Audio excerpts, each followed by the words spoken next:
কিন্তু সমস্ত ধরনের প্রাকৃতিক প্রতিকূলতাকে হার মানিয়ে তারা রয়ে গেছে। অনেকে যখন এই জুনিয়র ডাক্তাররা আন্দোলন শুরু করেছিল, আমি সহ অনেকে আমাদের এরকম মনে হয়েছিল যেটা হয়তো পারবে না, এরা হয়তো কিছুক্ষণ পর, কিছুদিন পর, কয়েক মাস পর, কয়েক সপ্তাহ পর নার্ভ ফেল করে যাবে। গতকাল যখন মমতা ব্যানার্জি বসে আছেন রাজ্যের মুখ্যমন্ত্রী, স্বাস্থ্যমন্ত্রী, পুলিশ মন্ত্রী এবং জুনিয়র ডাক্তারদের সঙ্গে কথা বলার চেষ্টা করছেন, কিছু কিছু শর্ত মেনে নিচ্ছেন অর্ধেক পুরোটা, আমাদের অনেকের মনে হচ্ছে যে হয়তো এই আন্দোলন আর এগিয়ে যাওয়া যাবে না। কিন্তু আমাদের প্রত্যেকের সেই ভ্রান্ত ধারণাকে ভুল প্রমাণ করে পশ্চিমবঙ্গের বাংলার নবপ্রজন্ম জুনিয়র ডাক্তাররা বুঝিয়ে দিয়েছেন যে 2024 সালের লড়াই আর ইতিহাসের পুনরাবৃত্তি হবে না। আমাদের বাংলার আগামীরা এগিয়ে এসেছে, চোখে চোখ রেখে লড়াই হবে আমাদের অধিকারের জন্য, আমাদের দাবি আদায়ের জন্য। এই যে মেডিকেল ফ্র্যাটার্নিটি, যার মধ্যে আমার মনে হয় আপনারাও রয়েছে, যে প্রশ্ন নিয়ে আজকে ওরা রাস্তায় দাঁড়িয়েছে, যে লড়াই করছে, খুব বেসিক কথা, তো নিরাপত্তার প্রশ্ন। পশ্চিমবঙ্গের একজন ডাক্তার যদি কর্মরত অবস্থায় তার হাসপাতালের মধ্যেই খুন এবং ধর্ষিত হতে পারেন, তাহলে পশ্চিমবঙ্গের সরকারি হাসপাতালে আমার আপনার মতো সাধারণ মানুষ, গরিব মানুষ যারা চিকিৎসা নিতে যান, তাদের কোনো সুরক্ষা থাকবে? অনেকে বলছেন এটা বাইনারি তৈরি করার চেষ্টা করছে যে মেডিকেল ফ্র্যাটার্নিটি বনাম সাধারণ মানুষ, ডাক্তারদের বিরুদ্ধে সাধারণ মানুষ, এই বাইনারি একটা তৈরি করার চেষ্টা করছে, এদের একে অপরের বিপক্ষে দাঁড় করানোর চেষ্টা করছে। কিন্তু সত্যিটা কি? যে নিরাপত্তার দাবি নিয়ে ডাক্তাররা আজকে কর্মবিরতিতে রয়েছেন, বৃষ্টিতে ভিজে শাসকের রক্তচক্ষু উপেক্ষা করে রাস্তায় রয়েছেন, সেই নিরাপত্তা তো আমাদের প্রত্যেকের নিরাপত্তা। আমরা দেখলাম 9 তারিখে তিলোত্তমার ঘটনা ঘটলো, আর তার ঠিক 5 দিন পরে পশ্চিমবঙ্গের বুকে একজন নার্সকে ধর্ষণ করে খুন করা হলো। উত্তরাখণ্ডে একজন নার্সকে ধর্ষণ করে খুন করা হলো।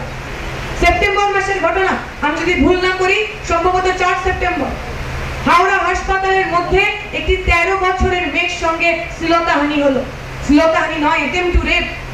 ওই বাচ্চাটির বাড়ি গেছিলাম আমরা, ওর যদি বর্ণনা শোনেন আপনার ওই বলে না রক্তহীন হয়ে যাবে।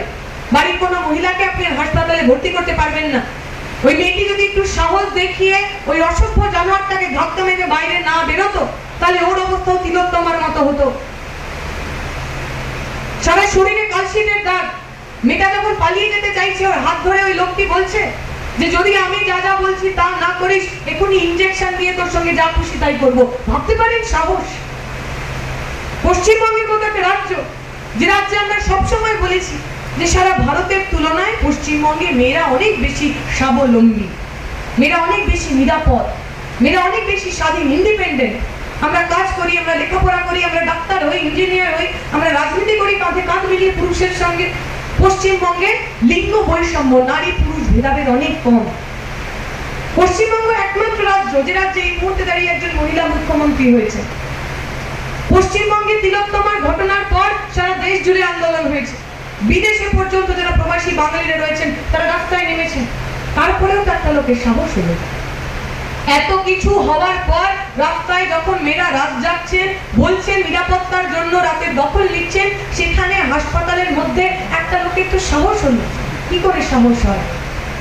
তারা যখন দেখেন তার রাজ্যের মুখ্যমন্ত্রী, স্বরাষ্ট্রমন্ত্রী, স্বাস্থ্যমন্ত্রী, তিনি মাইকে দাঁড়িয়ে বলেন যে রেপ টেপ কিছু হয়নি, ও তো আমার সরকারকে মেলাইন করার জন্য সাজানো ঘটনা। অপরাধীরা মনে করেন তাদের এই রাজ্যে অপরাধ করার সুযোগ আছে।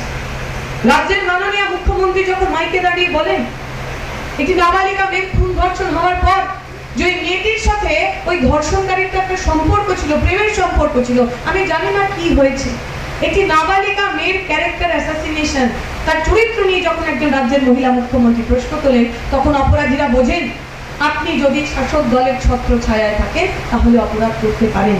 এই অপরাধী মানসিকতা, এই নিরাপত্তাহীনতা, এই রেপ কালচার, ধর্ষণ সংস্কৃতি, এইটাকে বদলানোর জন্যই তো আমাদের লড়াই। এইটা বদলানোর জন্যই তো ডাক্তাররা রাস্তায় রয়েছে। এইটা বদলানোর জন্যই তো সাধারণ মানুষ তারা রাস্তায় নামছেন রাত্রিবেলা। মেয়েদের নিরাপত্তা দিতে হবে কাজের জায়গায়। খুব বড় পাওয়া, খুব বড় দাবি। এতগুলো বছর স্বাধীনতার পর মেয়েরা রাত্রিবেলায় কাজ করতে পারবেন না।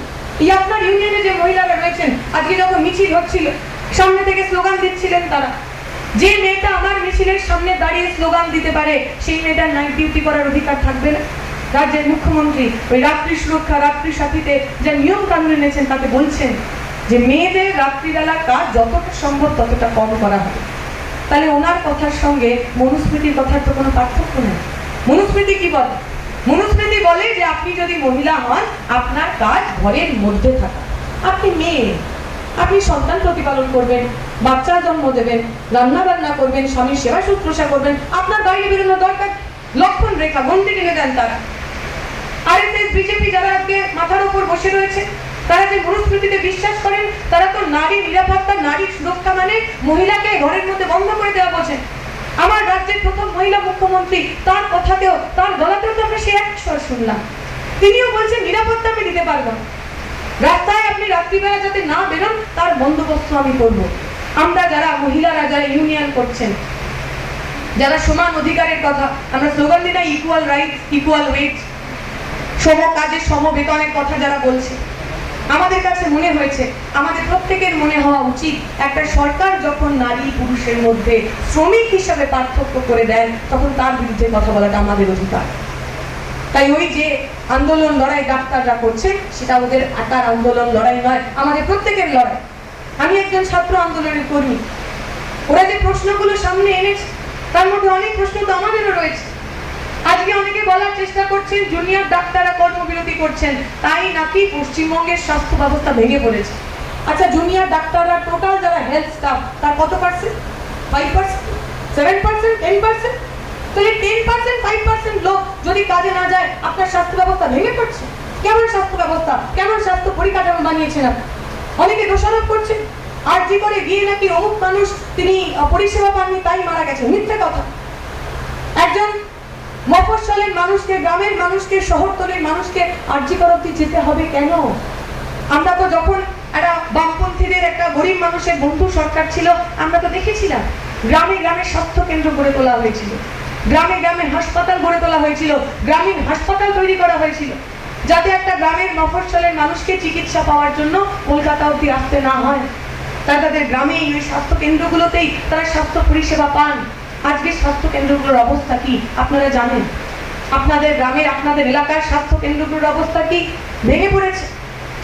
নার্স, ডাক্তার বাবুদের জন্য থাকার যে জায়গা, সেই জায়গায় কোনো মানুষ থাকতে পারেন না। স্বাস্থ্য কেন্দ্রের জমি এলাকার নেতারা বেঁচে দিচ্ছেন, সেখানে বড় বড় হাই রাইজ তৈরি হচ্ছে। স্বাস্থ্য কেন্দ্রের জমি তাদের জবরদখল করে অমুক শাসক দলের পার্টি অফিস তৈরি হচ্ছে। পুরো স্বাস্থ্য ব্যবস্থাকে যারা ভেঙে দিয়েছেন তারা আজকে প্রশ্ন করছে। আমরা শুনতে পাচ্ছি আরজি করের ঘটনা, আরজি করে অর্গান ট্রেড চলতো। মানে ভাবুন, আপনার পরিবারের কেউ মারা গেছেন, তার শরীর ওইখানে মর্গে রাখা রয়েছে, তার শরীর কেটে বিভিন্ন অর্গান চুরি করে নেওয়া হতো। ভাবতে পারেন?